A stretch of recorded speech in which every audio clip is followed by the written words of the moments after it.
Бірінші дүниежүзілік соғыс Германия тарапынан 1914 жылы басталған болатын.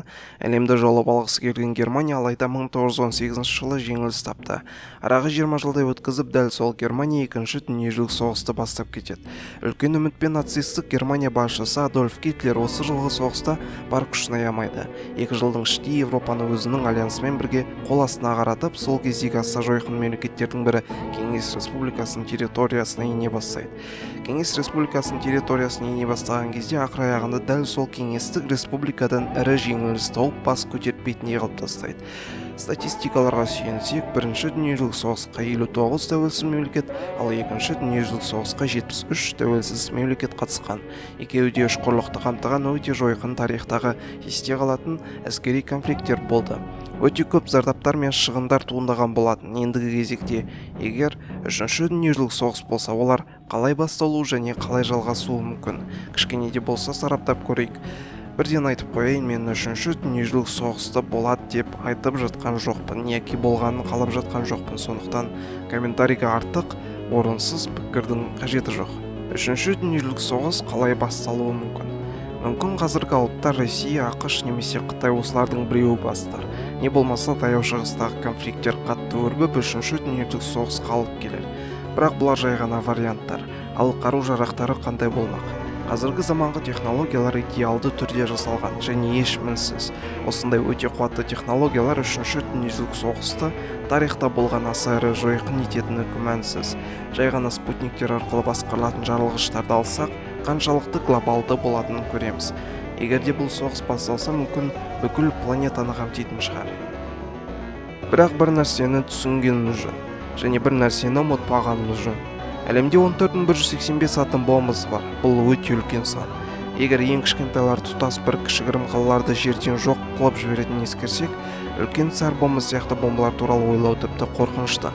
Егер үшінші дүниежүзілік соғыс басталса, осы бомбаларды үлкен державалар пайдаланатыны сөзсіз. Сол үшін де үшінші дүниежүзілік соғыс болмайтын болу керек. Шамамен 95%-дай сенімдімін.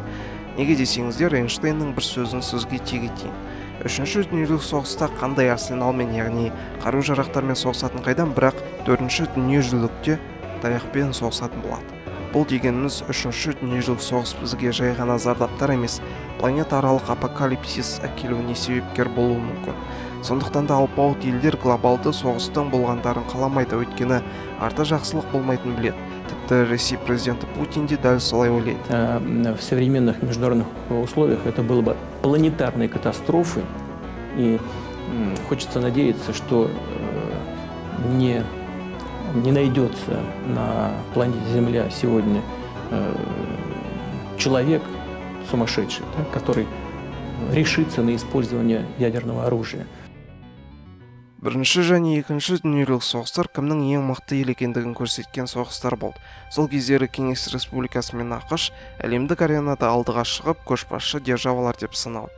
Ал қазір кім мықты екенін қалай анықтайды? Үшінші дүниежүзілік соғыс болмайтыны көрініп тұр. Бірақ білім деген нәрсе бар. Білім деген нәрсе сол мемлекеттің әлемдегі орнын көрсетеді.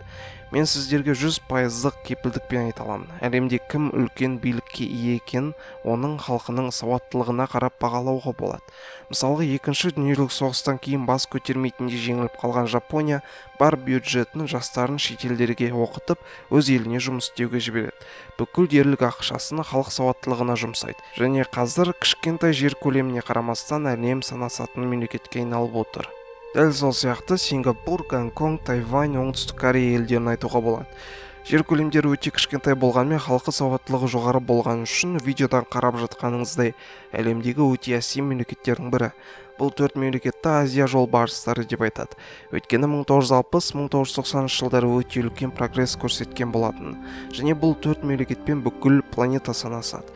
Көріп тұрғандарыңыздай барлық күш, барлық билік білімнен келіп отыр. Дәл сол сияқты Қазақстанды да дәл сол жолбарыстар деңгейіне дейін шығаруға болады. Бірақ бұның барлығы бізге байланысты. Біз өте жақсы оқып, жақсы қызмет етуіміз керек. Бұл Қазақстанды ең мықты ететінің жалғыз ғана жолы. Сізге видео ұнаса лайк қойып, арнаға тіркеліп, қоңыраушаны басуды ұмытпаңыз. Сіздер үшін жай ғана саусақ тигізу, ал біз үшін үлкен қуаныш.